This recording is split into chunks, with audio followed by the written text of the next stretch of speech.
How do you add more rotation at the golf swing? This is a key link that I feel is going to improve your rotation throughout impact. So, see quite a lot of golfers who get into the position and they take the club back, and their first reaction is on the backswing is to add more turn, okay? But they don't pay attention to the mechanics of the hips and how the hips create a lot of power. So, for us to get into the faults to start off with, okay, we create a lot of faults known as L extension, swaying, sliding, and reverse hip turn. But anyway, this is related to an L extension and a slide on downswing. Okay, so the first thing that I'll see is when people get to the top of the backswing, then their first reaction is to slide forward. Okay, now what I mean by a slide is this left hip moves too far towards target, and this right shoulder gets too high. And what happens from there is the body doesn't turn, the arm swings a little bit short. So the first thing that I always like to try and feel like what people are doing is when they get to the top of the backswing, we need to create more right bend. So what I mean by more right bend is feel like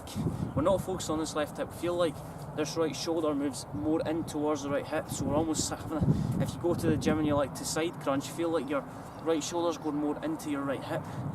And obviously the two things to think about is right shoulder to right hip, then the belly button towards target. That's going to allow the shoulders to rotate.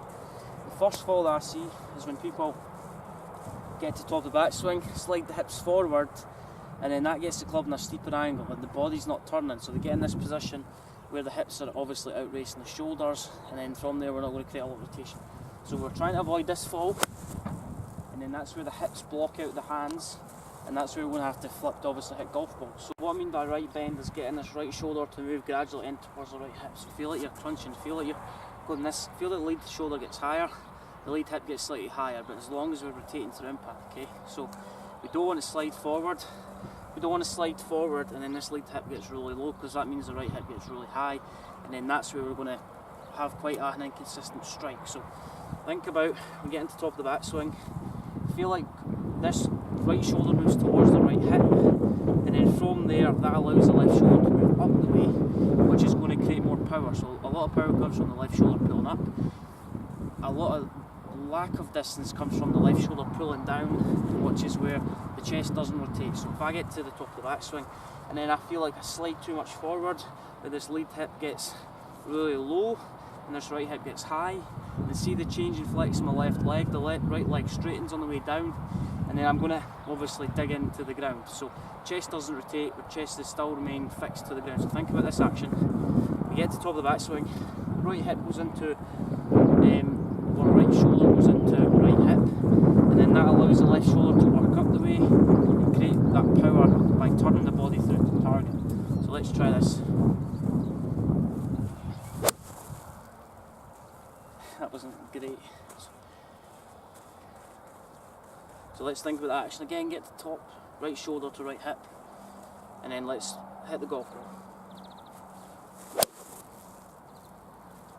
I feel like I'm hitting the ball more on the up, but it's not necessarily true. So right shoulder to right hip, keep that action. Obviously feel like the left shoulder slightly higher.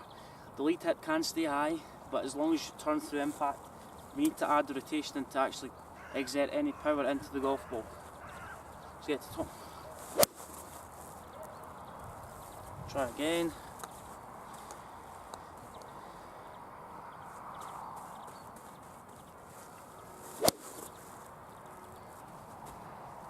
So guys, think of that right bend, nice and simple tip. Think of right shoulder to right hip, then turn the body through impact. That should help you create more rotation. The last thing we want to do is get this right hip high on the way through, which creates a descending angle of attack and a lot of lack of distance.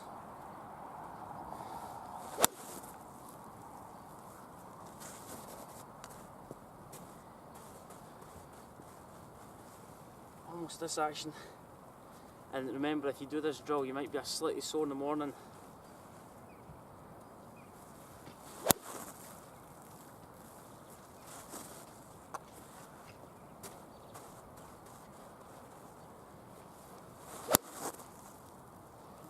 And there you go. So any thoughts on that video, post your comments below, subscribe to the channel at Jamie Allen Golf. And so remember, two fields to remember: feel like you're doing a side crunch, right shoulder goes into right hip. Then we're turning the belt buckle through the target. Remember, you have to add that rotation in to create any power. So coming below.